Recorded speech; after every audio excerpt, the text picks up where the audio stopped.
Oh, looks like I'm on now. All right, this seems to be working. So, welcome to Conversations. I'm Muqtedar Khan, your host, and today I'm going to talk to you about the economies of the three large countries, the top three economies in the world: the United States, China, and India.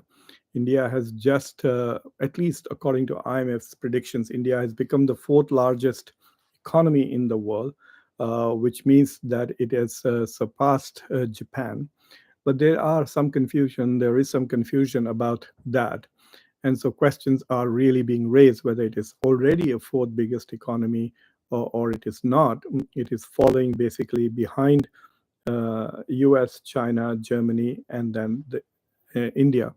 So basically, the confusion was caused because IMF has given its forecast for 2025.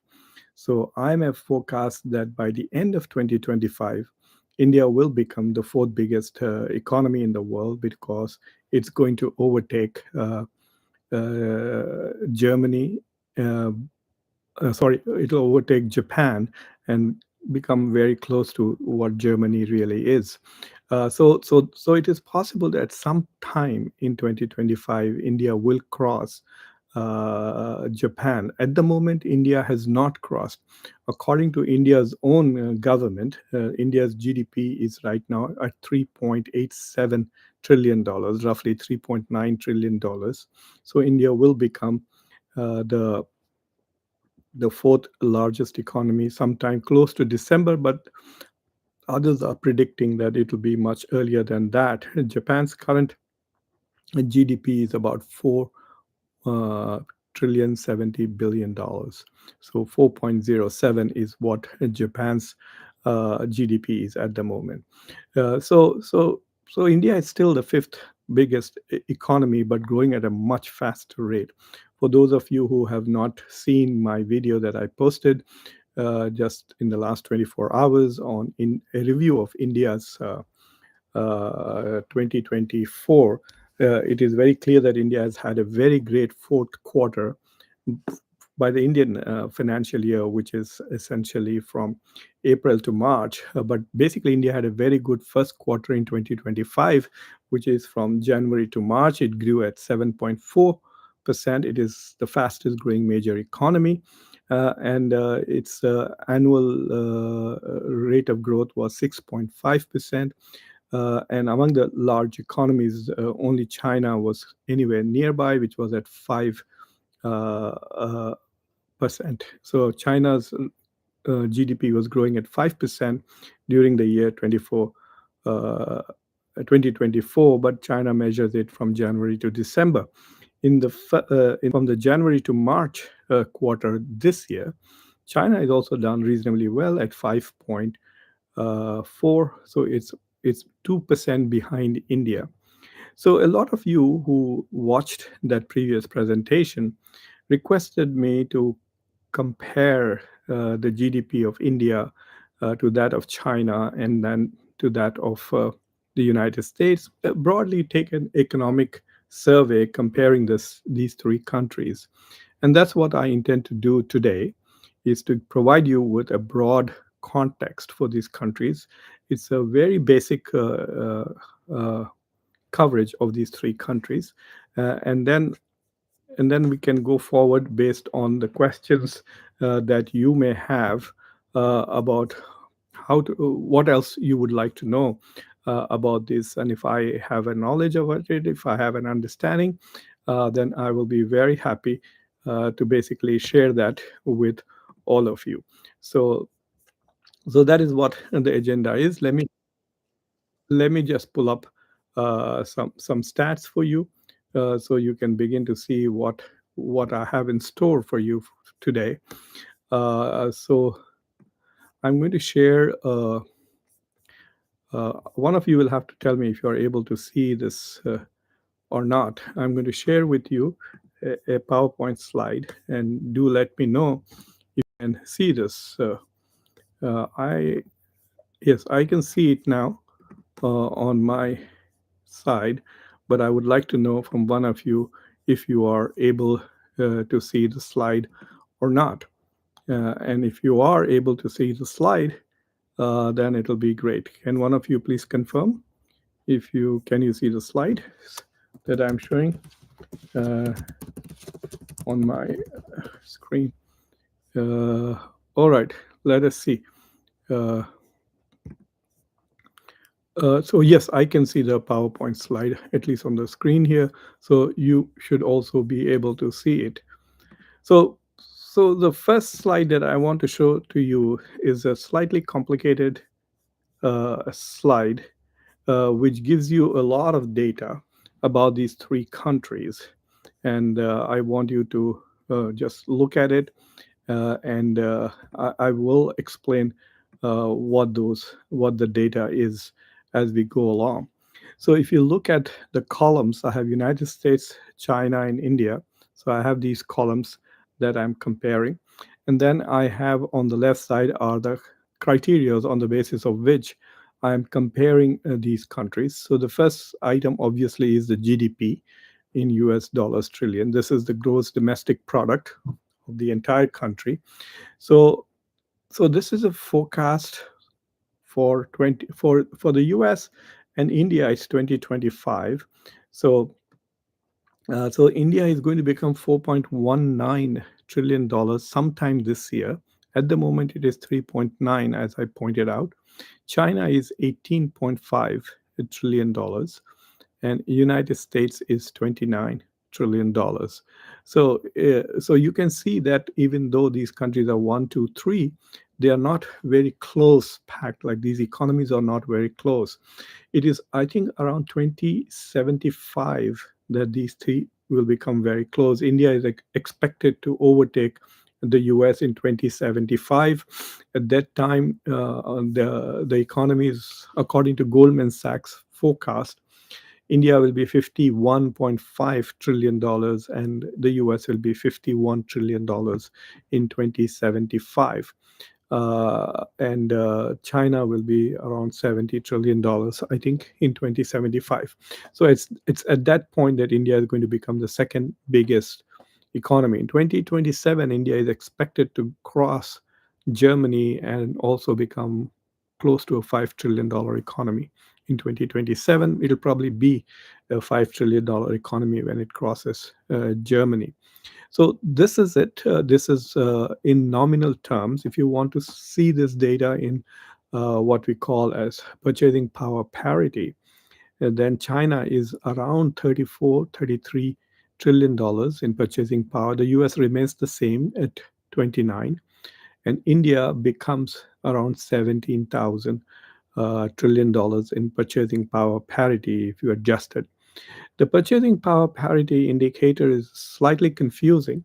So, for example, the way people describe it is that you look at a basket of offerings. So, if a burger in India costs 50 rupees, and if the burger in the US costs $5, so 50 rupees is roughly 60 cents. So what costs 60 cents in India costs maybe uh, $5 in the US. So so things are very cheap there in India. That's how purchasing power is. But it also assumes that the quality of the burger is identical, which it probably is not. So I'm not a strong believer in purchasing power parity. It only helps in understanding if all the products that are being used are domestic products.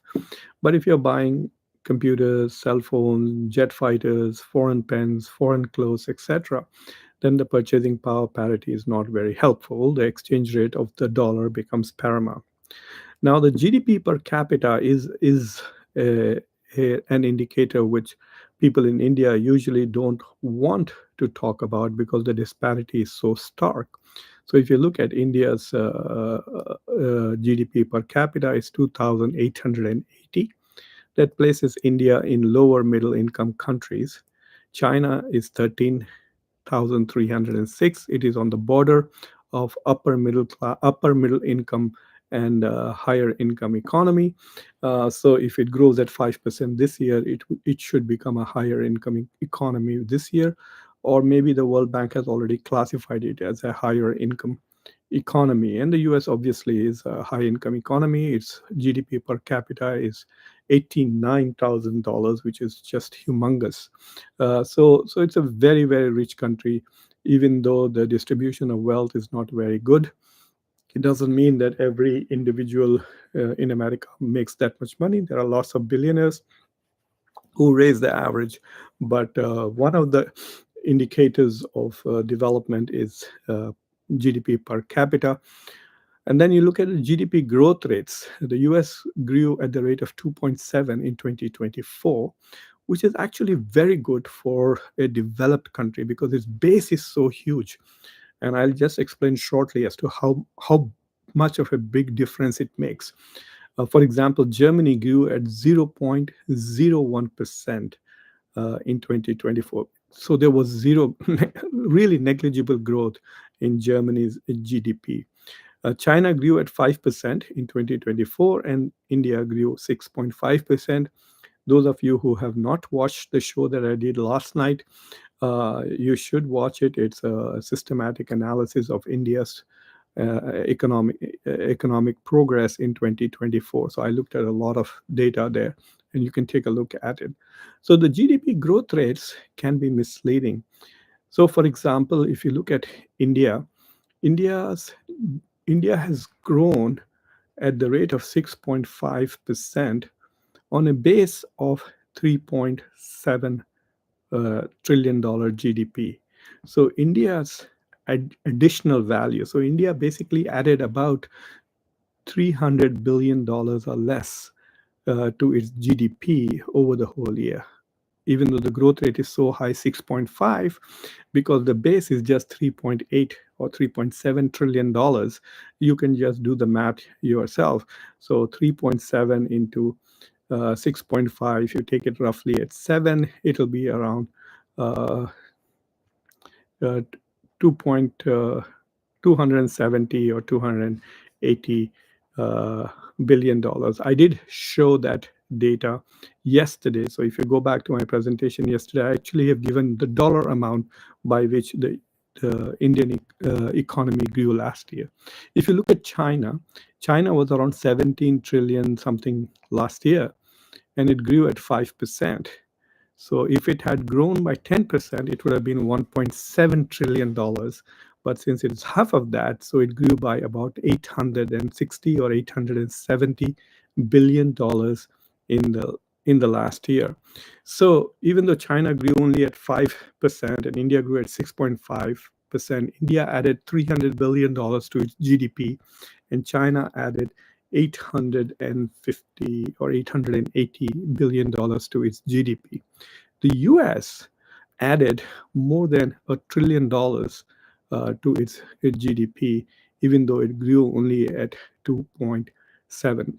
So basically, uh, that is the whole issue of growth rates. So if your base is too small, the high growth rates can be a little misleading. And then if you look at the next criteria that I have, it is the Human Development Index rank. Now, Human Development Index is an index which was actually developed by an Indian and a Pakistani UN development experts. And they made the case that GDP alone is not a good way of measuring. So, for example, if someone says to me, we will give you $100,000 salary in New York, and we'll give you $75,000 in Delaware. Now, it depends. If I was a single person, I would take the New York job because the life would be exciting in New York. And even though I would be making more money if I was in Delaware, but if I was married and had a family, there's no way I'm taking $100,000 job in New York, a $75,000 job in Delaware will be very exciting because the quality of life in Delaware for me will be better. I'll be able to have a car, I'll be able to have a house, I'll be able to have a backyard for my children to play, and the schools will be very close, etc. So Human Development Index basically starts with the assumption that economic indicators, which is basically GDP per capita, is not the only way to measure the development of a state. We need to look at the health of the citizens. We need to look at the level of education and social development. So they have multiple non-economic indicators, and so they develop what is called the Human Development Index. And so this is where I think this is something that Indians need to pay a lot more attention to. So right now, India is ranked 134th on the Human Development Index. China is ranked 75, and the US is ranked number 20. It's basically the Scandinavian countries like Norway, Finland, Sweden, Denmark. These are the countries which are ranked in the top. Even Canada is actually ranked much higher than the US, I think, on Human Development Index, because healthcare is available to more people, and education is free. So they put a lot of attention criteria to health, education, and economic. So if you have a reasonably high GDP per capita, you have high literacy levels, and you have high healthcare availability, then your human development index goes up. Now, the next criteria on which I compare these three countries is on trade. So the total trade of the United States is $5.3 trillion. That is the total trade that the US did last year. And China's total trade was $6.3 trillion. And India's total trade was $1.6 trillion. So if you look at the total, India's share of the GDP is pretty high. The trades component in GDP is very high. I will, after this slide, I will show you another slide where I break up the international trade and give you separate data for services and separate data for export of services and exports of goods. So that's the figure there. And then the Global Innovation Index. This is very important. It measures how innovative your economy is. So surprisingly, the US is ranked only third. So there are two economies. I think one of them is a European economy, if I'm not mistaken, and one is, I think, Singapore, which is ranked ahead of the US on innovation. I don't know who the one and two are, but the US is ranked number three, China is ranked number 12, and India is ranked number 40 in when it comes to innovation in the economy. Even though in India we talk about jugaad a lot, jugaad is not exactly innovation. It's a very creative way of adjusting to certain deficiencies. So that's what jugaad means. Okay, I don't have a winter coat, so what should I do? Well, I will do some jugaad, and I will take the blanket and cover myself with the blanket. Even when I go out and when I come back home, I'll sleep in the same blanket. So that becomes jugaad. That's not innovation. So innovation would be to actually come up with some way of having a winter jacket. So this is very important because innovation also drives the economy. So economic growth increasingly will be dependent more and more on technological and service related innovations. Without innovations, you will not be able to have a competitive advantage. So the reason why the US has done reasonably well, 2.7 is a very good performance on an economy which was only $27 trillion last year. So that is why it's very important. The next row is defense budget. Last year, the United States defense budget was close to $1 trillion. There's people say that the CIA's budget is a lot more than what it shows. So there are some hidden items on the budget.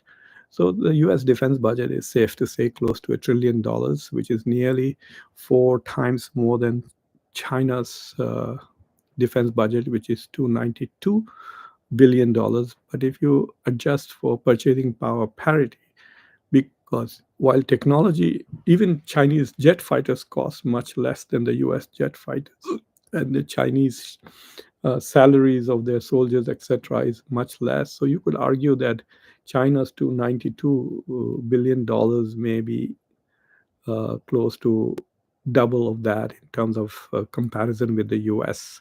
And then India's defense budget is rated at $81 billion. You must recognize that number varies because of exchange rates. India does not do its budgeting in dollars, it does its budgeting in rupees.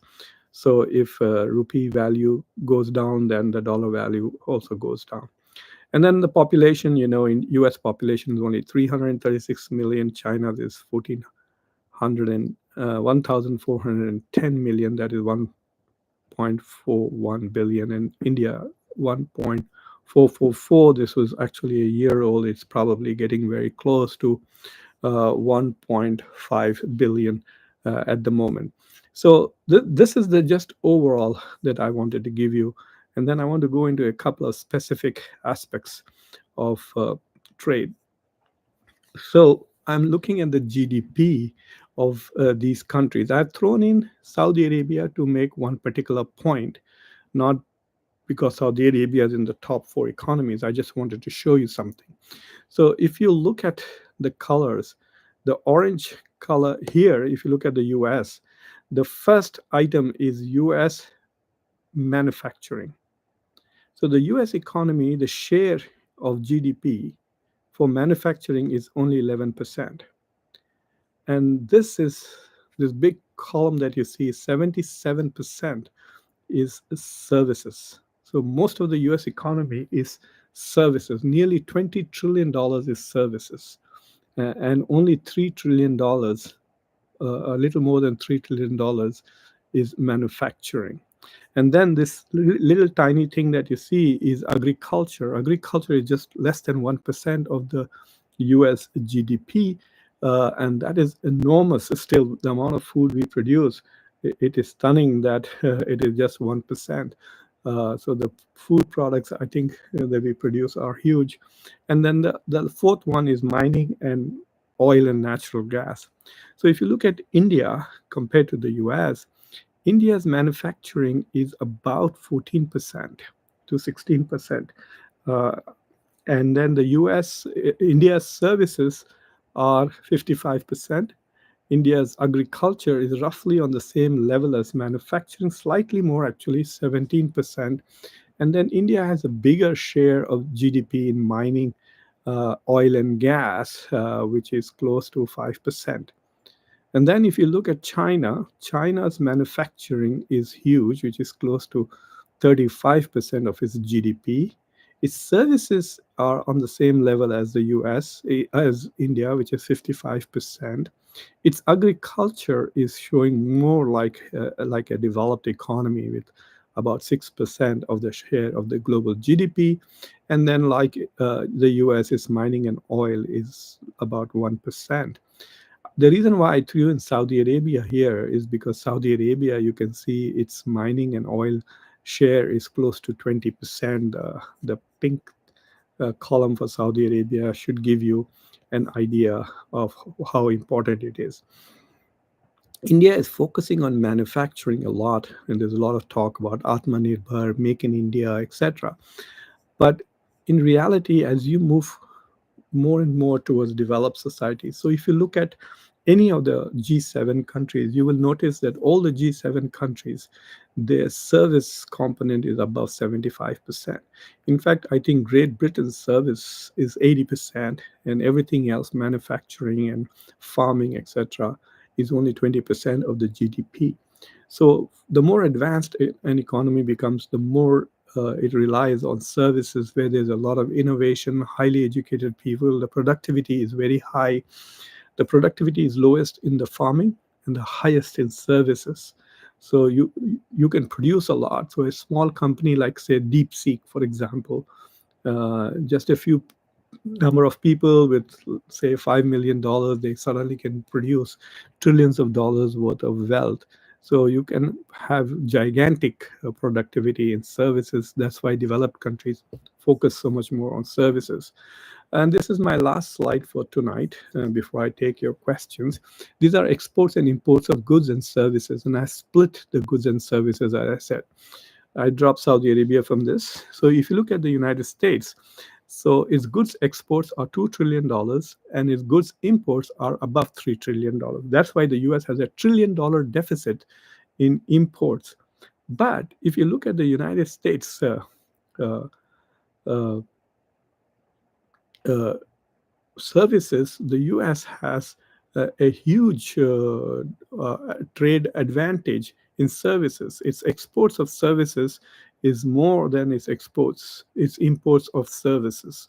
In fact, this figure is underrated. The US exports are a bit much more, so much so that the US balance of trade in services is close to $1 trillion. And then if you look at China, China is a manufacturing giant. So you can see China's manufacturing exports are close to $6 trillion, and China's goods imports are about little less than five and a half. So it has about a 1 trillion plus trade positive balance, but in services it has a negative balance. So both India and the US have a positive. India has $100 billion trade positive on services. India has a deficit in manufacturing, like the US. So, in some ways, you could say that the Indian economy is structured like the US economy and not like us. So, that is what I wanted to share with you all today. And then I will be happy to take any questions or comments if there are any. And as usual, I will give priority to those who are members of Conversations. You can become a member by pressing the join button that you see next to subscribe button on your screens. And of course, I will be happy to answer any questions if there are any. I know this is too much of data. People are not usually used to data being tossed at them, but I thought I will let you know because there were some people who were asking me to share data with them. So if there are no questions, uh, then I will be happy. So Naveed Akhtar is here. Yes, we can see. Thank you, Mark. Thank you, Naveed. Oh, very important. Thanks for opening my eyes. Yeah, there are some requests about Pakistani economy. I'm trying to talk to some colleagues who study Pakistani economy to come on the show and talk. And if I can get them, then it'll be great. And if I can't get them, then I will give you my take. I have done a show on Pakistan economy a couple of years ago, so I'm quite familiar with their debt structure. Uh, Saxena Saab on the Russia-Ukraine situation. See, that's the miracle of creativity. So there are several things that are very very special about what Ukraine did. By some accounts, they may have destroyed one third of Russia's bombers. So all this bombing that Russia has been doing, these are uh, extremely sophisticated bombers who do not even fly into Ukrainian airspace. They just rise up like India did this time, and then they fire missiles and guided bombs from inside, literally thousands of miles away from Ukraine. They fire them towards Ukraine. So they are like airborne platforms, you can say, that shoot missiles and bombs and rockets. In fact, many of them carry up to 8 cruise missiles each. So so destroying about one third of the fleet is quite devastating if that number is true. But what was also remarkable to me is that the Russians acknowledged right away that drones attack their planes and their planes were on fire. Now it's not very clear as to how many, to what extent all the planes were destroyed, whether they were salvageable or not. And this was not just in one place, this was in multiple. And it took about a year and a half for Ukraine to put this operation together. Some of the bases that they hit were thousands of miles away. And if you look at the map, the New York Times has a fabulous map of all the places which were hit by the Ukrainians. So what they did was they smuggled these drones in trucks into Russia, and they went close to the bases, and then these drones were launched from those trucks, and then they hit those. So this is an incredible imagination, creativity, and it's not like a technological victory, but it's like a smart military strategy. So I want to see what happens. Some bloggers and YouTubers in Russia are saying that this is a massive provocation, and so the retaliation should be nuclear or something like that. I don't think that is going to happen. Uh, there are two things that are going to happen. Tomorrow is, I think, the meeting in Istanbul between the Russian delegation and the Ukrainian delegation. So either Russia might move towards peace and ceasefire, or at least pretend to do that so it can recover from this loss, or it may say, okay, fine, I lost one third of my bombers, but I still have two thirds, and I'm going to unleash hell on Ukraine, and we will see what happens in the next 3 to 4 days, because they have to respond. If they don't respond, then the morale of the country, the morale of the army and the soldiers will go down. So Russia is really on the back foot at the moment, and it has to do something.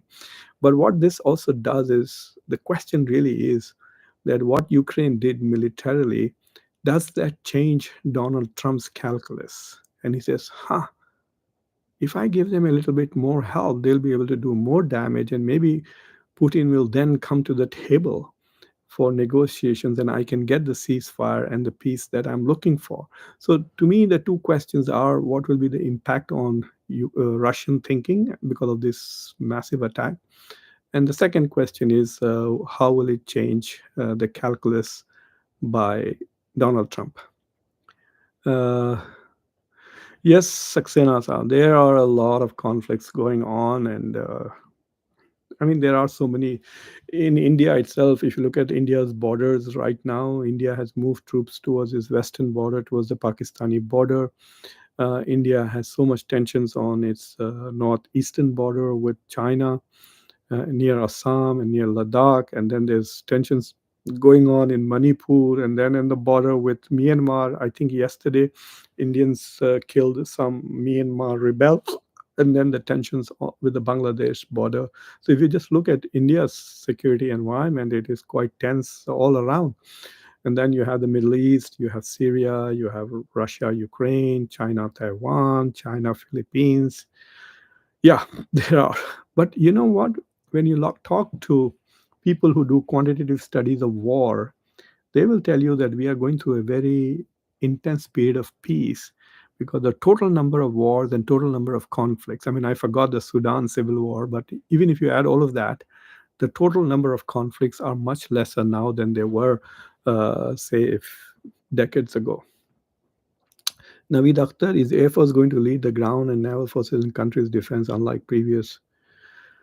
I think more and more, if you look at the the Houthi fight against the U.S., and I mean the poorest country, it's just amazing how the world's poorest countries have been giving tough time to the world's richest country.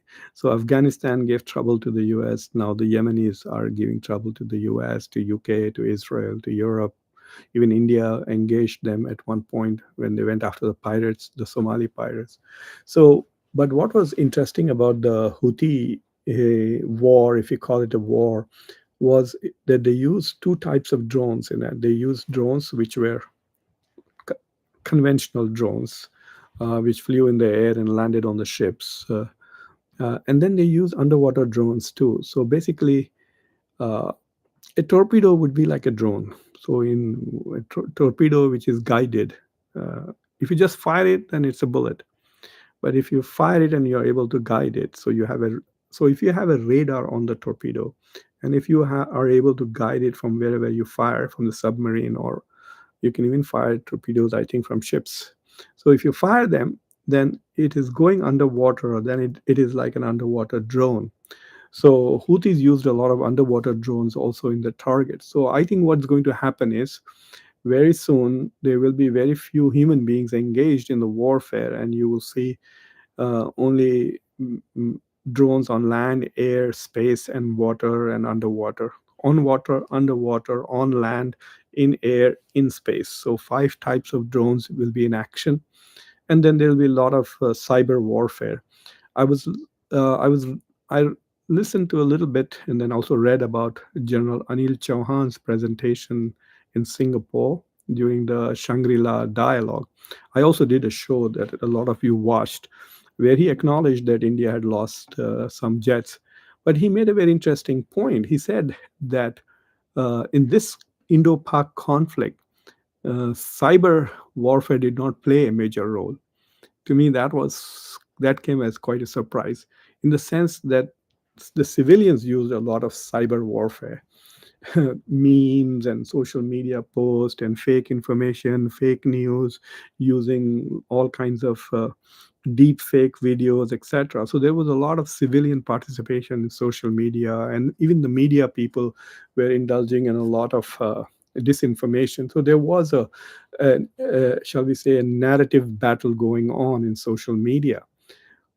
So that is a low level cyber warfare, but the actual cyber warfare where people are trying to hack into systems and taking over, that didn't happen in a large scale, which is a big surprise to me, because both India and Pakistan are, when it comes to IT, are reasonably sophisticated. Pakistan doesn't have the number of people that India has, but they do have some who are smart enough to be able to use cyber warfare. So it came as a surprise to me when General Chauhan said that in this particular engagement, cyber warfare did not play a major role. Logos Sentinel welcomes. Is there a formal agreement between Russia and the United States that requires Russian strategic? No, no, no. They are not going to do that. In fact, they are supposed to be stealth. They are not to be seen. So if they were flying, when you say stealth, they are invisible to certain kinds of radar.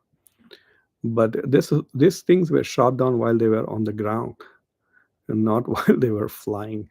And there is a phrase in Hindi in that we use in Hyderabad that it's kind of explains what happened to the Russians. We say, so there's this guy who goes into a restaurant, and in India in the summer in Hyderabad, the restaurants people they keep a lot of water in glasses, so you can just pick a glass of water and drink it and leave. You don't have to pay anything; it's free. But this guy comes in, he doesn't buy anything, he just drinks some water, and as he's going out, he drops the glass and breaks the glass. So the waiter screams, Kaya na piya glass phoda barane. That means the glass cost 75 cents. So he did nothing. He didn't eat anything. He didn't buy anything, but he just broke a glass. So I think that's what happened to the Russians. No engagement, no warfare.